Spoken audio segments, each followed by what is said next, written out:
Huli! Good morning, boss! Ginagawa mo dyan, boss? Mukhang may ginagawa si Boss Joseph.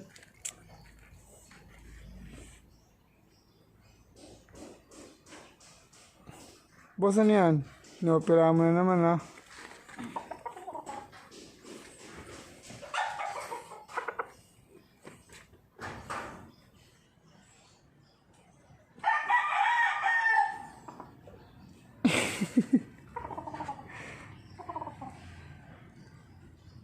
Pero, boss.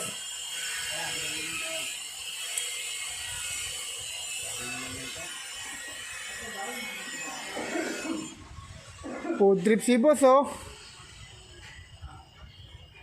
Pizza. Sarap buhay ni boss, ah. Ayan si Boss Joseph. Simple lang. Pakain ng manok, tapos pakainin sarili niya. Wala na. Wala kasi siyang pamilya, eh. Pero maraming hawak na gangster yan. Puro matitibay ang muka.